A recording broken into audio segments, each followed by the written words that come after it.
Welcome back to American Trends. I'm Dr. Gina. This week was the first time when Twitter smackdowns entered the presidential politics. It all started after President Obama endorsed Hillary Clinton. Trump took to Twitter and he tweeted, Obama just endorsed crooked Hillary. He wants 4 more years of Obama, but nobody else does.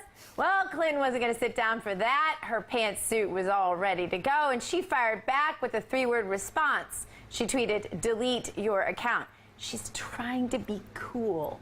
It's not working. Don't use the word delete if you're Hillary Clinton.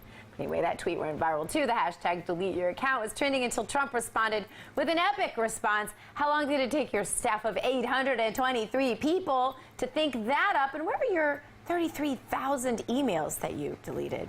Boom.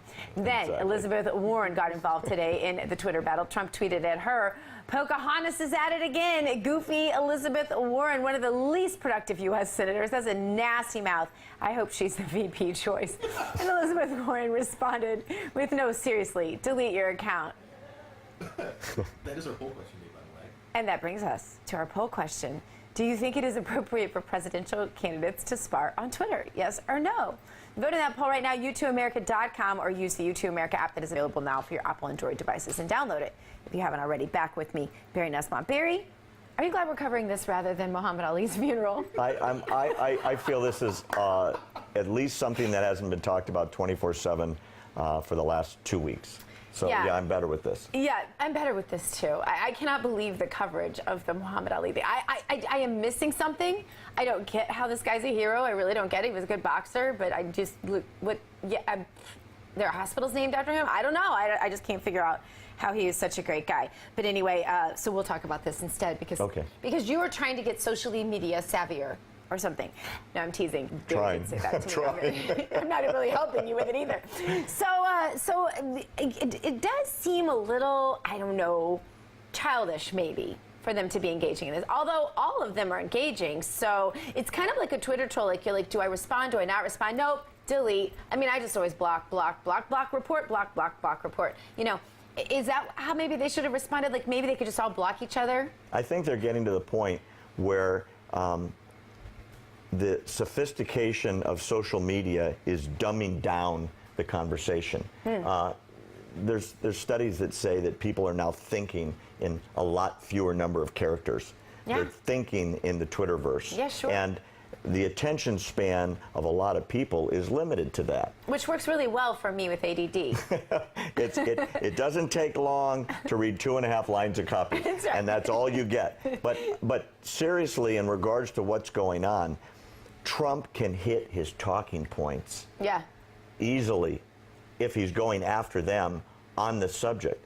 I talked about that in the opening, that if he can keep his talking points restricted to the things about Hillary that have her so vulnerable, wow, because people are going to pick it up over and over and over again until that's all Hillary's going to be able to respond to, because it's going to be on everybody's mind. But you know what? I noticed that there was no real response to the deleted 33,000. I mean, it's almost like they were like, oh yeah, oops. You know? Well, you know what? I mean, all those staffers, Barry, they couldn't come up with something better than delete your account? Well, you know what? The problem she's got is she doesn't have an answer, Gina. Look, she stalled for weeks when the State Department wanted the servers. Then the servers came in and they noticed there were stupendous numbers of emails gone. And then the question was, well, what did you delete? And remember the response in the beginning? Well, it was just some stuff on my daughter Chelsea's wedding and some stuff about who was getting invited. Well, that would have been true if she deleted like 30 emails. Yeah. There's 33,000 missing, right? And then there was no explanation. The backup drive was gone. Do you remember the first time she got asked in a press conference what happened to those emails? Was your server wiped? And she sort of joked and she made an allusion to, oh, did somebody take a cloth and wipe my server? She thought it would go away, and it hasn't gone away, largely because of social media. If Trump can keep the pressure on, that's going to be the story of the election. It's going to be relentless. Everyone's going to ask it all the time. It's going to pull her off her message, because that's certainly nothing she wants to talk about. Why? There's no plausible answer that makes any sense, other than there's probably a bunch of emails in there about the links to the foundation, about her cover-up at Benghazi, about what was going on behind the scenes at the State Department that just maybe she and her close cronies wanted to talk about, and they didn't want it shared with State Department people. I'm really wanting to know if they're going to be able to recover those emails. But now they're saying that it's going to take years and years and years to even get through these emails. I think they said 75 years. That's what the official State Department results were. Right. Guess what? There's other people working on this. Okay, so you have confidence that something could actually happen before the election? Or there'll be enough of a story to create enough doubt. Remember who we're fighting over now. We're fighting over the uncommitted, I haven't made up my mind voters in the middle. Look, right. The Democrats, 71% of Democrats in a study this week said they'd vote for Hillary if she was under indictment, right? So they're voting for her no matter what. No matter what. Right? Trump isn't chasing them. They'd vote for Hillary if she was in prison. Trump's chasing the middle. And the middle, if they move to the right just a little bit, 5 points down here, 5 points up here, he's the next president of the United States. That's what's going to happen. So what should his top 3 issues be in your mind if he's talking? What should his top 3 issues be? And then should he be that prompter guy that Mitch McConnell and others are wanting? I'm voting for the prompter guy, by the way. He's less liable to say something like what he said about the judge, which was a real screw-up. But does he lose his base if he does the prompter thing? No, because he'll have the same talking points, but they'll be coherent and they'll be on message, and there won't be any ad-libs that then have to be walked back, explained. He still ad-libs, though, when he does prompter. I've noticed that. And here's the other thing about prompter. He doesn't look as coming. He's not him when he does the prompter. It's true. I mean, look, the guy has a genius that has never been seen in American politics. He does a press conference almost every single day, unscripted, with no questions off the list. Hillary hasn't done one in months and months and months. Yeah. Why? Because she doesn't want the questions. She's afraid of what if somebody says, what was in 33,000 emails? It wasn't your daughter's wedding invitations, was it? End of conference, right?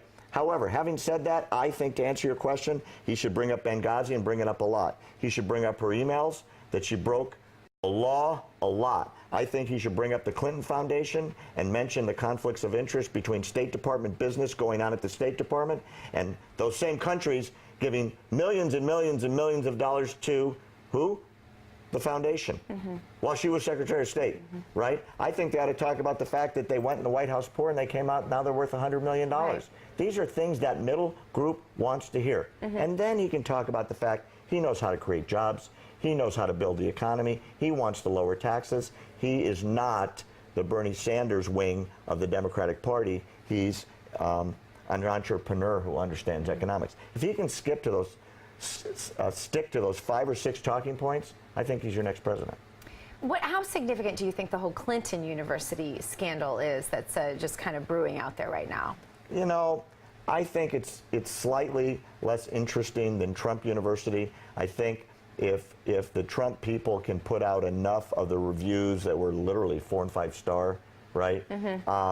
I think the Trump University thing goes away. I don't think it's an issue. I really don't. Feels to me like it's kind of already just kind of gone away. I think it was Mr. Trump that was keeping it alive. Yeah, once he drops it, yeah, exactly. That's my take. The news media cycle. Barry, thank you so much for being with us today. And up next, we're going to talk to a doctor about why obesity rates for women are skyrocketing, why the male obesity rate has been holding steady. See you in a second. Stay with us. More American Trends right after this.